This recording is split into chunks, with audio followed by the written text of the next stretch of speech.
소개 안 한 분은 없으시죠? 네, 빨리 오늘따라 눈에 안 들어오네요. 네, 오늘은 다 한 것 같습니다. 네, 오늘 우리 함께 나눌 말씀은 요한복음 21장 15절로 17절 말씀 우리 오늘 함께 나누도록 하겠습니다. 찾으시면 자리에서 일어나셔서 우리 항모 소리로 교독이 아니라 함께 다 같이 함께 읽도록 하겠습니다.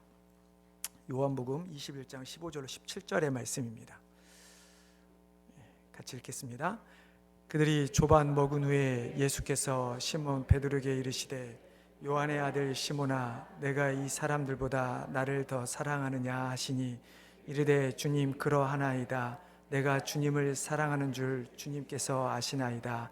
이르시되 내 어린 양을 먹이라 하시고 두 번째 이르시되 요한의 아들 시몬아 내가 나를 사랑하느냐 하시니 이르되 주님 그러하나이다. 내가 주님을 사랑하는 줄 주님께서 아시나이다. 이르시되 내 양을 치라 하시고 세 번째 이르시되 요한의 아들 시몬아 내가 나를 사랑하느냐 하시니 주께서 세 번째 내가 나를 사랑하느냐 하심으로 베드로가 근심하여 이르되 주님 모든 것을 아시오매 내가 주님을 사랑하는 줄을 주님께서 아시나이다. 예수께서 이르시되 내 양을 먹이라. 아멘. 자리에 앉아주시기 바랍니다. 제가 한 번 더 기도하겠습니다. 하나님, 이 시간에 하나님 말씀을 우리가 듣기를 원합니다.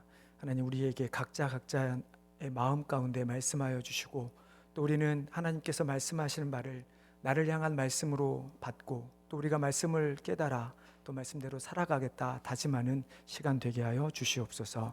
감사하며 예수님의 이름으로 기도드리옵나이다. 우리의 인생을 보면 항상 성공만 있는 것 같지는 않습니다.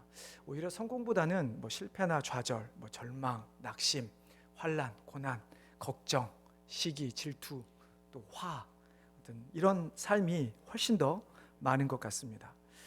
우리가 우리의 지난 인생들을 회고해 봤을 때 왜 이런 것들이 더 많이 남아 있을까? 우리가 그런 어떤 실패한 것 같은 인생 가운데 우리가 어떻게 다시 회복될 수 있을 것인가? 오늘 본문에 보면 우리와 같은 실패와 죄책감에 사로잡혀 있는 한 사람이 등장을 하죠. 우리가 너무나 잘 알고 있는 본문이죠. 바로 예수님의 수제자로 알려진 베드로입니다. 베드로는 예수님의 공생의 기간 동안에 누구보다도 예수님의 가장 옆에서 예수님이 하신 모든 것들, 또 예수님이 하신 말씀들을 들어왔던 사람입니다. 하여튼 그럼에도 불구하고 그런 베드로는 우리가 복음서에 보면 여러 번에 걸쳐 말로나 행동으로 실수하는 모습을 보여주는데요. 가장 결정적인 세 가지 실수를 하게 됩니다.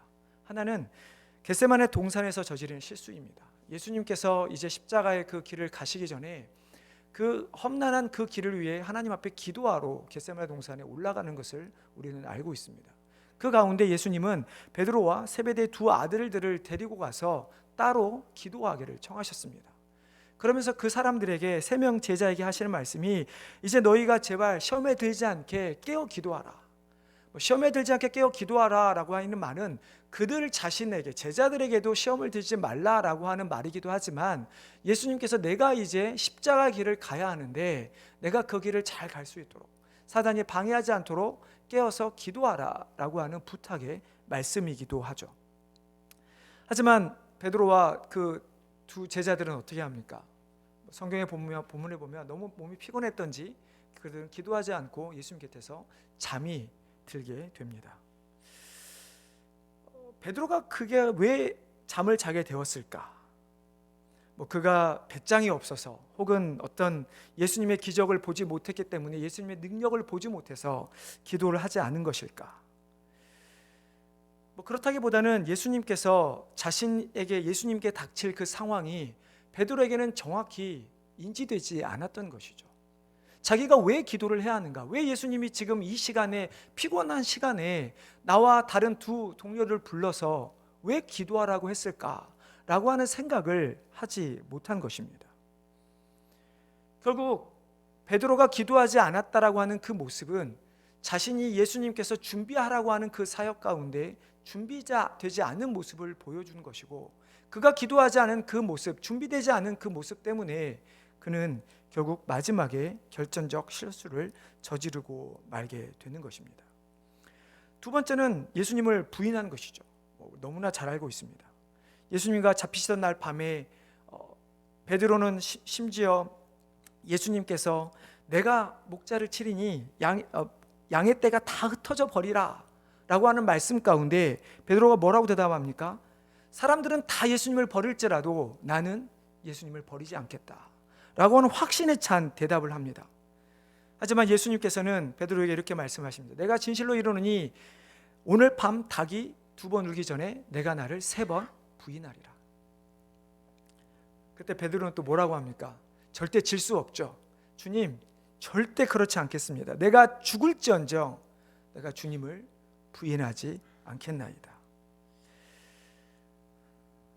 어떤 모르겠습니다. 베드로의 치기였는지 아니면 정말로 확신이 있었는지 그것은 잘 모르겠지만 그의 대답은 무색할 정도로 그는 예수님이 재판대 앞에 섰을 때 어떤 어린 소녀가 저 사람도 저 사람과 한 당입니다 라고 하는 그 말에 예수님을 부인하는, 심지어 예수님을 저주까지 하는 그런 실수를 저지르고 말게 되죠.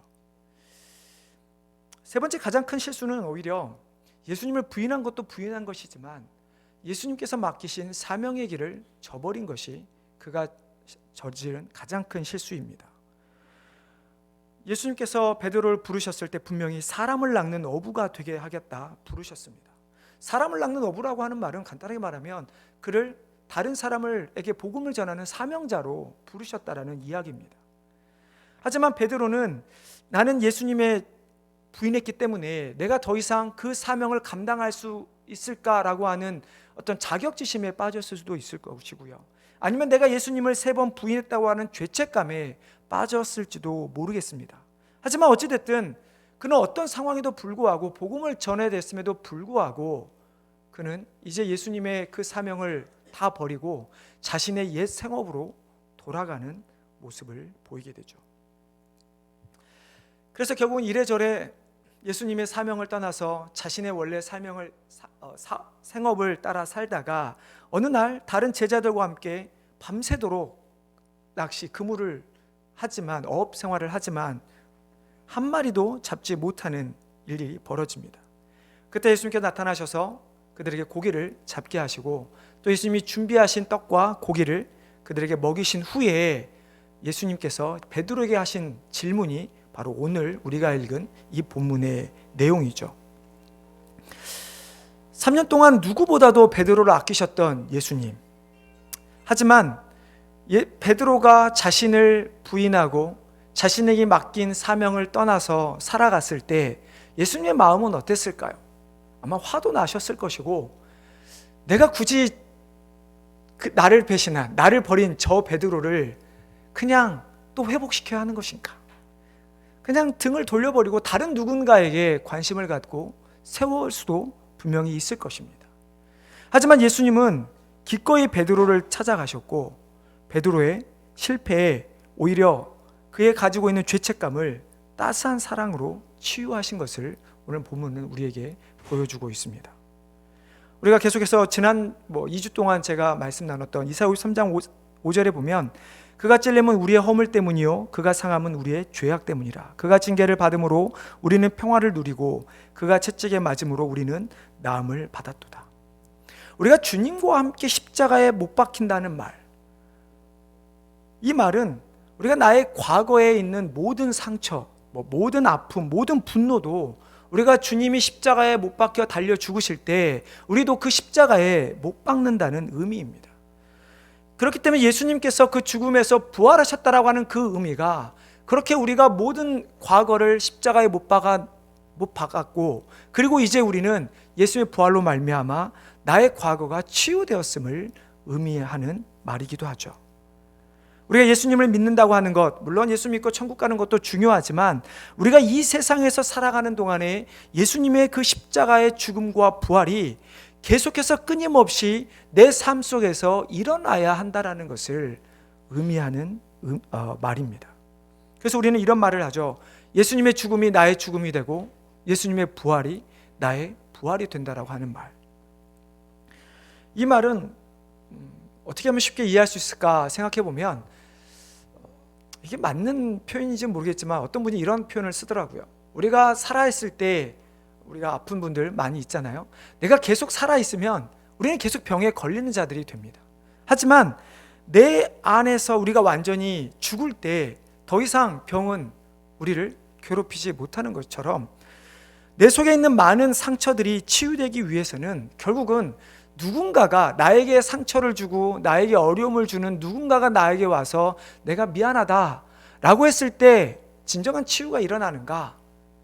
그것이 아니라 결국은 내가 그리스도의 십자가 앞에 나의 과거의 모든 것들을 내려놓고 오히려 못을 박을 때, 내가 죽을 때 우리는 비로소 회복이 된다라고 하는 사실입니다. 그렇기 때문에 우리는 예수님의 부활로 말미암아 부활로 새로운 존재로 우리는 살아가는 것입니다. 물론 우리가 인간으로서 여전히 과거의 어떤 삶에 남겨져 있고 여전히 인간의 죄성 때문에 우리는 여전히 실패하며 살아간다 할지라도, 그러나 예수님의 그 부활을 믿음으로 말미암아 우리는 새로운 피조물이 된 것이죠. 그렇기 때문에 우리는 그 새로운 피조물이 된 모습으로 이 땅에서 살아가야만 하는 것입니다. 오늘 본문을 보면 예수님은 베드로의 과거를 묻지 않으셨습니다. 분명히 베드로에게 한 번쯤은 왜 내가 나를 배반했느냐, 왜 너는 지금 내가 명령한 이 사명의 길을 버리고 이곳에서 이러고 있느냐라고 한 번쯤은 물어보실 것 같은데, 예수님은 베드로에게 실수를 지적하지도 않고 비판하지도 않고 그걸 왜 그랬는지 이유를 추궁하지도 벌하지도 않으셨습니다. 예수님은 왜 내가 실패했느냐, 왜 내가 나를 부인했느냐, 왜 이렇게 비겁하게 도망치느냐라고 하는 대신에 예수님은 한마디 질문을 하고 계시죠. 아가파스메, 즉 내가 나를 사랑하느냐. 내가 지금 현재 그 도망쳐서 생업을 하고 있는 그 순간에도 너는 정말 지금 나를 사랑하고 있느냐.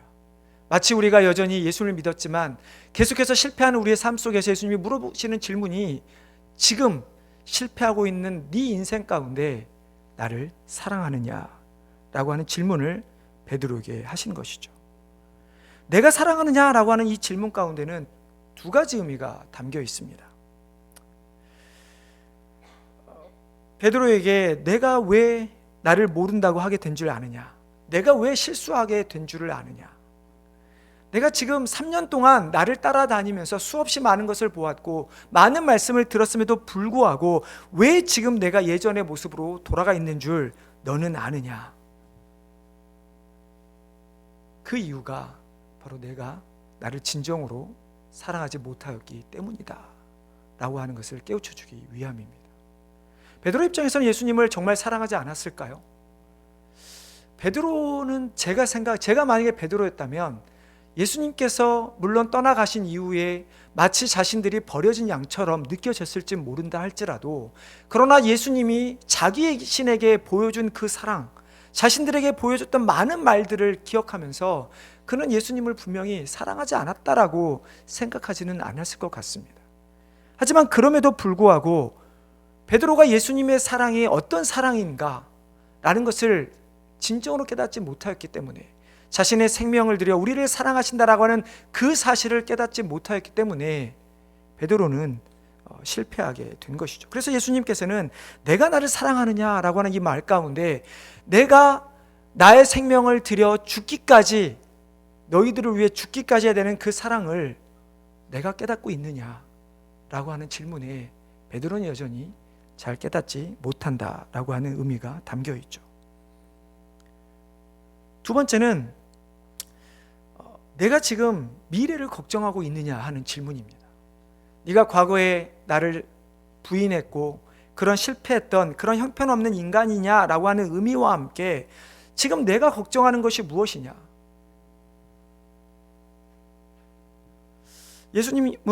베드로는 어떤 생각을 했을까요? 예수님이 떠나간 다음에 예수님이 없는 나의 인생, 과연 내가 잘 살 수 있을까? 라고 하는 분명히 질문을 했을 것 같습니다.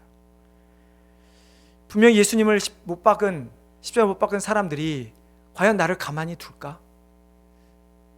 아마 그 두려움도 분명히 있었을 것 같습니다. 그래서 그는 도망치듯 자신의 생업으로 돌아간 것이죠.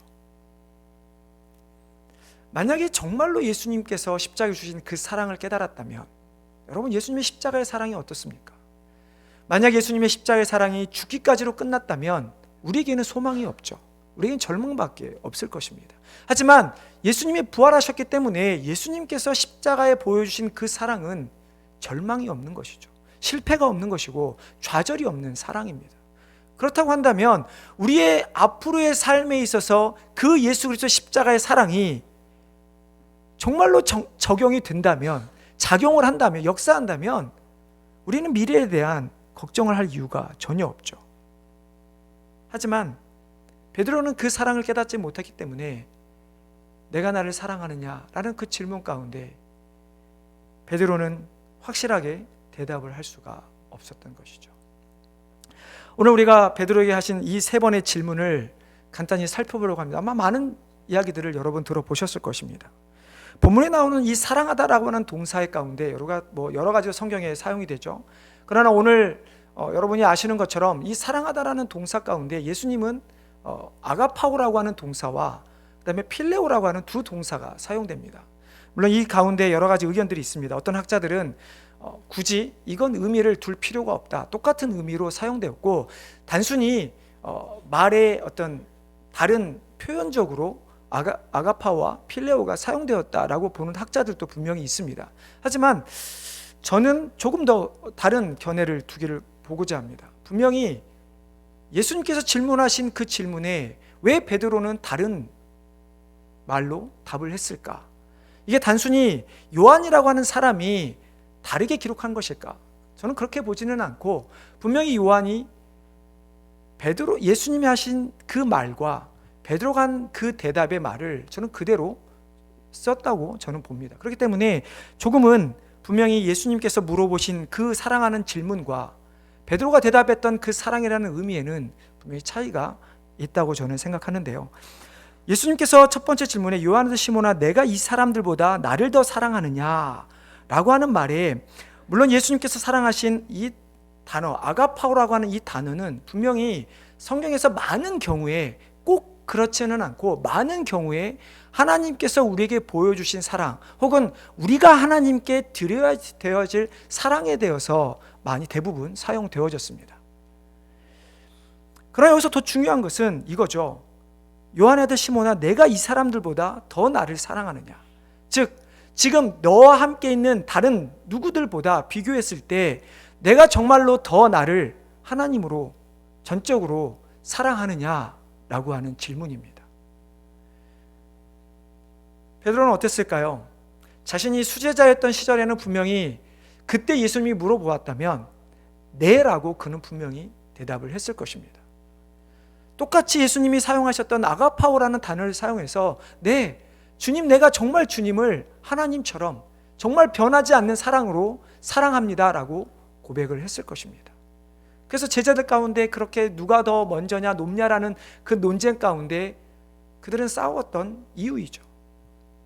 하지만 예수님을 부인하고 예수님의 사명을 잊어버린 채 자신의 생업으로 돌아갔던 베드로에게 예수님이 내가 정말로 나를 완전히 사랑하느냐, 아무 조건 없이 나를 정말로 사랑하느냐, 이 사람들보다 사랑하냐는 그 질문에 베드로는 도저히 답을 할 수가 없었던 것이죠. 그가 할 수 있는 대답은 무엇이었을까요? 그래서 그가 했던 대답은 그래도 인간적으로 그래도 자신이 과거를 생각해 보니 이 사람들보다는 조금은 더 인간적인 사랑은 한 것이 맞다라고 그는 예수님께 대답을 한 것입니다. 두 번째 질문, 요한의 아들 시몬아 내가 나를 사랑하느냐. 이제 예수님은 비교하지 않습니다. 그냥 베드로 한 사람에게 묻습니다. 내가 정말로 나를 온전히 사랑하느냐. 이제 다른 사람들과 너가 비교해서 대답하기 어렵다면 비교하지 말고 내 안에 있는 내 깊은 마음 속에 있는 대답을 한번 해봐라. 내가 정말로 나를 사랑하느냐. 베드로가 처음에는 이 사람들보다 조금은 사랑한 것 같다고 생각을 했지만 이제 자신의 본연의 그 본연의 깊은 자신의 모습을 바라보라는 그 주님의 질문에 베드로는 어땠을까요? 그가 정말로 자신 있게 내 주님 사랑합니다 라는 대답을 할 수 있었을까요? 저는 그 대답을 하지 못했기 때문에 오히려 베드로는 여전히 아가파오라고 하는 질문에 필레오라고 하는 답변을 할 수밖에 없다라고 저는 생각이 듭니다. 주여, 내가 주님께서 말하는 그 사랑은 모르겠지만 그러나 그래도 내가 주님을 배반했음에도 불구하고 내 마음에 여전히 주님에 대한 사랑은 조금은 있는 것 같습니다 라고 하는 대답이 주여 그렇습니다. 내가 주를 사랑하는 줄 주님께서 아십니다. 조금은 아직까지도 확신에 찬 대답이 아니죠. 사랑합니다 라가 아니라 하는 줄 주님께서 아시지 않습니까? 여러분, 우리 마음 가운데도 이런 마음이 있지 않나요? 정말 여러분 주님이 사랑하십니까? 라고 물으시면 내 마음 가운데 내가 정말 주님을 사랑합니다 라고 하는 대답보다는 주님 아시죠? 뭔가 우리는 말을 돌릴 때 이런 표현들을 많이 사용하죠. 마지막으로 해서 예수님이 다시 한번 묻습니다. 요한을 시몬아, 내가 나를 사랑하느냐? 이제 베드로가 사용했던 단어로 내려오죠. 필레오라고 하는 단어를 사용해서 예수님이 묻습니다. 예수님께서 베드로를 돌아보셨을 때 베드로가 정말로 그 마음 가운데 하나님을 완전한 전적으로 사랑하는가라는 두 번의 질문 가운데 베드로의 마음이 여전히 아직은 회복되지 않는 모습을 보이는 것이죠. 그래서 예수님께서는 이제 베드로를 정말 회복시켜 주시길 원하는 그 마음 때문에 마치 자신이 인간을 이해하기 위해서 인간의 몸으로 이 땅에 오셔서 우리를 위해 죽으신 것처럼 이제 인간을 향한, 인간이 이해할 수 있는 사랑의 질문을 던진 것이죠. 내가 나를 필레오 사랑하느냐? 베드로가 어떤 대답을 합니까? 우리 17절 말씀 한번 같이 읽어보겠습니다. 17절입니다. 자, 시작.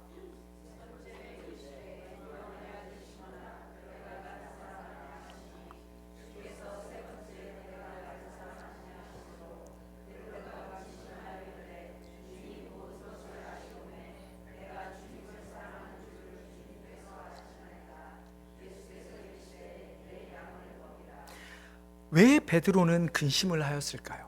예수님의 그 세 번의 질문에 왜 베드로는 근심하였을까? 이 근심이라고 하는 단어는 성경에서 실은 슬퍼하다라고 하는 단어로 훨씬 더 많이 번역된 단어입니다. grieve라고 하는 단어나 be sorrowful이라고 하는 단어인데요. 왜 베드로는 슬퍼했을까? 결국 베드로가 예수님의 그 세 번 가운데 느낀 감정, 느낀 자신의 현재 상태는 도저히 예수님의 질문에 앞에서도 두 번이나 예수님 앞에 내가 예수님을 사랑합니다, 주님께서 아시죠? 라고 답변을 하지만 그럼에도 불구하고 자신의 사랑이 진정한 사랑이지 않기 때문에 그는 슬퍼할 수밖에 없었습니다. 여전히 자신이 예수님을 사랑한다라고 하는 그 고백 가운데 예수님께서 원하시는 어떤 전적으로 주님을 의지하는 사랑이라기보다는 여전히 자기 신의 기준의 사랑이었던 것이죠. 내가 예수님을 사랑한 것이 남들보다 비교해보니 그래, 내가 조금은 더 사랑하는 것 같아. 내 마음속 깊이 예수님의 질문 가운데 내가 나를 사랑하느냐는 질문에 조금은 예수님을 사랑하는 것 같지만, 그러나 자신은 할 수 있을 만큼 대답을 했음에도 불구하고 내가 정말 나를 사랑하느냐라고 하는 이 세 번째 질문 가운데 베드로는 이제 깨어지는 것이죠. 그렇구나, 내가 내 스스로 주님을 사랑할 수 없는 존재라고 하는 사실을 그는 깨닫게 됩니다. 그래서 이제 베드로가 슬픔 가운데 예수님께 하는 고백은, 대답은 어떤 의미냐? 이제 자신의 주도권, 나의 주인됨을 내가 아니라 주님이 나의 주인 되심을 내어 드리고 있는 것이죠. 그는 아주 이제 겸손해진 모습을 보입니다. 더 이상 혈기왕성하고 누구보다도 열정이 넘치고 누구보다도 정말 주님을 사랑했을 뿐만 아니라 남들 앞에 서기를 원했던 베드로가 이제는 아주 겸손해지는 모습을 보여주죠. 그러면서 그는 자신 스스로 감히 주님 앞에 사랑한다 라고 고백할 수가 없게 되는 것입니다. 베드로도 어떻게 보면 분명히 생각이 있었을 거죠. 내가 예수님을 부인했고 버렸고 그래서 떠나서 고기잡이를 하고 있는데 주님이 나를 사랑하는 것 주께서 아시지 않습니까? 라고 하는 이 대답 가운데 이제 점점 더 베드로는 자신 스스로가 할 수 없는 것을 그 고백을 예수님께 맡기는 모습을 보여주고 있는 것입니다. 예수님은 어떻게 보면 베드로만이 아니라 우리에게도 여전히 묻고 계십니다. 내가 나를 사랑하느냐? 내가 나를 이 사람들보다 더 나를 사랑하느냐? 내가 정말로 너의 마음을 한번 들여다봐. 내가 정말 나를 사랑하느냐? 그 질문에 우리는 어떻게 반응할 수 있을까요? 여러분 정말로 네라고 대답하실 수 있으십니까? 아니면 베드로가 보였던 모습처럼 근심할 수밖에 없는 슬픔이 우리에게 찾아올 수밖에 없는 것일까요? 어쩌면 주님의 그 말씀의 질문에 우리는 우리 스스로 할 수 없음에 우리는 좌절해야 되고 어떻게 보면 우리는 슬퍼해야 합니다. 그러나 우리가 그렇게 나의 힘의 없음을, 나의 연약함을 고백할 때 우리를 회복하는 것은 예수님이십니다. 주님께서 우리에게 내가 나를 사랑하느냐? 이제 내가 너를 회복하겠으니 이제 내가 내 양을 먹이라. 내가 나를 사랑하느냐라고 하는 이 질문, 우리는 결코 가볍게 물을 수 있는 질문이 아닙니다. 어떻게 보면 이 질문은 우리의 신앙의 성숙함을 묻는 질문일 수도 있습니다. 내가 정말 나를 사랑하느냐? 우리가 예수님을 믿은 다음에 우리의 신앙생활의 모습을 보면 어떻습니까? 여러분 왜 신앙생활을 하십니까? 여러분 왜 교회 나오시고 왜 기도하십니까? 좋아서 혹은 어떻게 보면 당연히 벌받기 싫어서 이런 여러 가지 의미로 우리가 신앙생활을 할지도 모르겠습니다. 그러니까 결국 우리는 신앙생활이 그저 좋아서 하는 경우들이 있습니다. 예수님이 좋아서, 교회가 좋아서, 혹은 저를 좋아해 주셔서, 목사님이 좋아서, 아니면 누군가 내 옆에 있는 누군가가 좋아서. 근데 여러분 이런 좋아하는 신앙의 단계는 내가 그것이 싫어지면 버려지게 됩니다. 오늘 이제 앞으로 결혼할 커플이 왔는데 여러분 우리 결혼 생활을 오랫동안 하신 분들 여러분 왜 결혼하십니까? 물론 좋아서 결혼을 하죠. 근데 좋아하는 것만으로 결혼할 수 있습니까? 좋아하는 것만으로 결혼하면 싫어지는 순간 우리는 어떻게 되죠? 헤어지게 됩니다. 우리가 신앙생활이라고 하는 것은 그저 예수님을 좋아서만, 내가 그냥 신앙생활하는 것이 좋아서만 하는 단계에서는 이제 벗어나야 합니다. 두 번째 단계는 우리가 신앙생활할 때 왜 하느냐? 하나님, 저 뭐가 필요합니다. 도와주십시오. 라고 하는 모습의 단계입니다. 결혼 생활이라는 게 서로 의지하고 도와가면서 하는 것이 맞습니다. 하지만 그 관계가 계속 어느 한쪽에만, 남편이 아내에게, 아내에게 남편에게 계속 여보 나 이것 좀 해줘, 도와줘 그러면 어떻게 됩니까? 처음에는 사랑이 있어서 하지만 나중에는 어떻게 되죠? 짜증나죠. 당신이 알아서 해. 우리 남편분들 연세 들수록 우리 조심하라 그러잖아요. 나중에 밥이라도 함께 얻어먹고 싶으면 아내에게 잘해라 이런 말을 하는데, 우리가 한쪽에 잘하는 것이 아니라 서로 잘해야 되는 관계를 우리는 맺어야만 하는 것입니다. 근데 우리의 신앙생활을 보면 우리가 하나님께 뭔가를 온전히 드리는 신앙보다는 무언가 하나님께 달라고 하는 신앙이 있을 때가 훨씬 더 많은 것을 보게 됩니다. 물론 이것이 결코 나쁘다고 할 수는 없지만, 그러나 우리는 어느 정도 내가 예수님을, 하나님을 믿는다라고 하는 그 믿음의 단계에서 내가 하나님께 구하는 것들을 하나님께 주시는 단계에서 머무는 것이 아니라 우리는 마지막의 단계인 무슨 단계에 들어가느냐? 예수님이 내가 나를 사랑하느냐는 질문에 우리는 이제는 정말 예수님, 내가 주님을 사랑합니다 라고 하는 고백, 내가 하나님을 하나님으로, 내가 부족하지만 하나님께서 원하시는 모습으로 내가 하나님을 사랑하겠습니다 라고 하는 고백을 우리는 해야만 하는 것입니다. 여러분 이것은 조건이 있는 것이 아니죠. 하나님께서 우리에게 보여주신 사랑이 어떤 사랑입니까? 무조건적인 사랑입니다. 예수님께서 우리가 뭔가를 잘해서 잘할 것 같아서 예수님께서 우리를 위해 죽으셨습니까? 로마서에서 분명히 우리가 죄인 되었을 때 하나님은 자신의 아들로 말미암아 우리의 죄를 담당시키셨다고 로마서와 이사야 말씀은 말씀하고 있습니다. 우리가 죄인 되었을 때 예수님이 십자가에 죽으신 것이지, 어떤 우리가 조금이라도 의인이 되었을 때, 혹은 그 모습을 보였을 때 그의 가능성이 있어서 죽으신 것이 결코 아니라는 것이죠.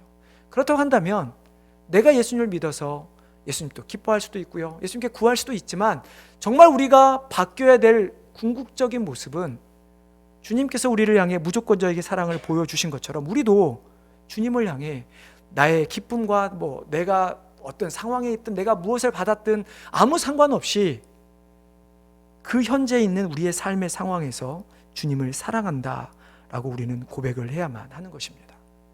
여러분, 예수님의 그 사랑을 가장 잘 보여주는 예가 뭘까요? 아마 어머니들이 그 아이들을 사랑하는, 키울 때의 그 모습이 아닐까 합니다. 여러분, 아이가 뭔가를 해서 여러분 사랑해서 지금까지 키우셨습니까? 그냥 아이만 봐도 좋은 거잖아요. 기쁜 거잖아요. 그래서 여러분 모든 것을 내어주는 거잖아요. 물론 아이들이 자랄수록 점점 안 예쁠 때가 있어지긴 하지만 그러나 우리는 여전히 우리 자녀를 사랑합니다. 어느 날 율법사가 어느 계명이 제일 큰 계명인가 물었던 일이 있었죠. 그때 주님이 어떻게 말씀하십니까? 주의 너 하나님을 사랑하고 내 이웃을 내 몸과 같이 사랑하라. 예수님은 우리에게도 지금도 묻고 계십니다. 내가 얼마나 나를 사랑하느냐? 내가 정말 나를 사랑하느냐? 이 질문 안에 내가 나를 사랑한다면 내가 너에게 맡긴 그 길을, 사명의 길을 이제 정말로 따라가겠느냐? 내가 정말로 내 생명을 다해서 내가 너에게 맡긴 사명을 감당하겠느냐라고 하는 질문입니다. 우리는 우리 스스로 그런 질문들을 해야 합니다. 나는 정말로 주님을 사랑하는가? 나의 생명을 다해 주님이 맡기신 사명을 감당할 수 있는 것인가? 우리가 결단을 할 때 주님은 우리에게 이제 내 양을 먹이라, 내가 너에게 맡겨진 사명을 감당해라 라고 하는 말씀을 주시는 것입니다. 여러분, 사랑은 주님께서 우리에게 보여주신 사랑, 우리에게 묻고 있는 그 사랑은 추상적인 사랑이 아닙니다. 그냥 주님 사랑하고 있는 것 같아, 그냥 당연히 사랑하지 라고 하는 것이 아니라 우리가 정말 주님을 사랑한다면 그 사랑은 우리의 삶에서 실천으로 나타나야 합니다. 저는 올해 들어서 참 여러 가지로 감사할 일들이 많지만 계속해서 말씀드리지만 교회가 그래도 정말 어려운 사람들을 향해 사역을 하는 그 사역, 또 룰디아우전도에서 저에게 안에 있는 어려운 성도들을 향해 작은 것이지만 음식을 만들어 대접하겠다고 하는 그런 모습들, 여러분 우리 삶에는 이런 실천들이 있어야 합니다. 그리고 그것은 단순히 교회만이 아니라 우리의 삶에서, 여러분의 삶에서 내가 누군가는 하기 싫어하는 일들을 하고 내가 누군가를 향해서 나누는 삶을 우리는 살아야만 하는 것이죠. 결국 베드로 어떻게 됩니까? 그 주님을 사랑에 회복된, 주님이 회복시켜진 그 사랑으로 말미암아 그는 순교하기까지 복음을 전하는 사도로 남게 되죠. 사랑하는 성도 여러분, 정말 주님을 사랑하시기를 바랍니다. 주님의 그 질문 앞에 이제는 내 힘으로 내라고가 아니라 주님께서 주시는 그 능력으로 내 주님, 내가 주님을 사랑합니다 라고 하는 고백을 하시기를 바랍니다. 그리고 그 고백 가운데 우리의 삶의 실천이 쌓여서 정말 내가 드러나는 것이 아니라 주님의 사랑이 우리 지역 가운데 넘쳐나 흘러가기를 원합니다. 이제 우리 또 6월이면 단기 선교를 가게 됩니다. 단기 선교를 간다 그래서 여러분 그 가는 사람만 가는 것이 아닙니다. 그 가는 사람들이 우리 성도들의 마음과 그 주님의 마음을 담아서 가서 우리가 나누어 주리고 오는 것이지, 우리만 가서 몇 사람만 가서 그 몇 사람이 하고 오는 사역이 결코 아닙니다. 정말 단기 선교 가기 전에 우리가 함께 여러분 기도해 주시기를 바랍니다. 그리고 여러분들도 무엇인가를 할 수 있을까라고 하는 생각을 하시면서 우리 삶에서 주님의 사랑을 실천하며 나누는, 그래서 우리가 한 손에는 주의 말씀을 들고 정말 한 손에는 사랑을 들고 세상을 향해 나아가는 우리 귀한 성도님 되시기를 주님의 이름으로 축원합니다. 기도하겠습니다. 하나님,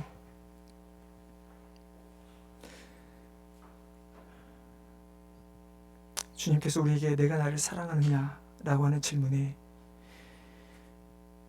감히 사랑합니다라고 고백하지 못하는 베드로와 우리를 찾아와 주셔서 우리를 위로하시고 회복시켜서 또 다시 한번 하나님 앞에 주님의 사랑 안에 머물 수 있게 하여 주시니 감사를 드립니다. 하나님, 참으로 우리 가운데 항상 주님의 사랑이 넘쳐나게 도와주시옵소서. 우리는 매번 넘어지고 매번 주님을 부인하고 매번 주님을 떠나감에도 불구하고 우리를 놓지 않게 하시고 다시 부르셔서 내가 너를 사랑한다, 내가 너를 정말로 사랑한다 라고 하는 그 회복의 말씀 우리가 기억하면서 우리가 이제는 우리의 능력, 내가 하나님을 사랑하는 것이 아니라 하나님께서 우리에게 능력을 주셔서 사랑을 깨닫게 하셔서 사랑하게 하게끔 우리를 도와주시고 또 우리는 그 사랑을 깨달아서 우리 지역에 또 이 세상에 주님의 사랑을 알지 못하는 자들에게 사랑을 베푸는 귀한 믿음의 성도들 또 교회가 되게 하여 주시옵소서. 감사하며 예수님의 이름으로 기도드리옵나이다. 이 시간 우리가 찬양 부르시면서 하나님 앞에 준비하신 예물 올려드리겠습니다.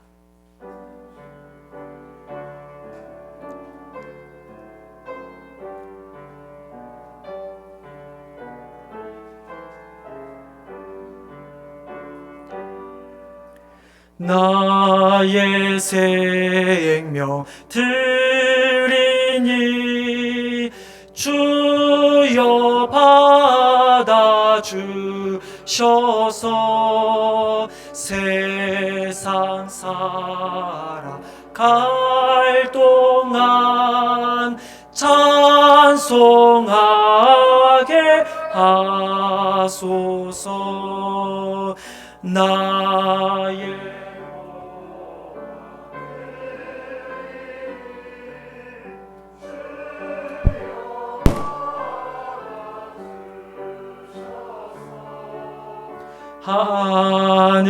하늘나라 위하여 주 뜻대로 쓰소서.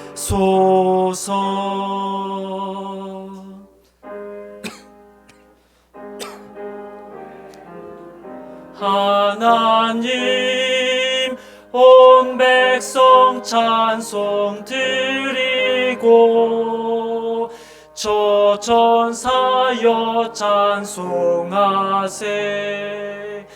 찬송 성부 성자 성령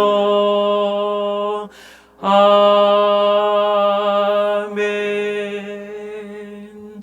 하나님, 우리를 너무나 사랑하신 하나님, 그 하나님께서 우리를 사랑하시고 또 우리로 이 땅에서 살아갈 수 있는 많은 것들을 베푸신 은혜에 감사하며 하나님, 우리가 적은 것이나마 하나님께 귀한 예물을 드립니다. 하나님, 비록 적은 예물이지만 우리의 마음과 또 우리의 뜻과 또 우리의 정성을 다하는 우리의 삶을 드리는 예물이 되게 하여 주시고 우리의 모든 삶에서 주님을 사랑하겠다 다짐하며 드리는 예물 되게 하여 주시옵소서. 하나님, 우리가 그렇게 사랑으로 드리는 예물이 또 이 세상 가운데 하나님의 사랑을 전하는 예물로 사용되기를 간절히 원합니다. 하나님, 정말 이 예물 헛되이 사용되지 않게 하여 주시고 오직 복음을 위하여 사용될 수 있게 도와주시옵소서. 감사하며 예수님의 이름으로 기도드리옵나이다.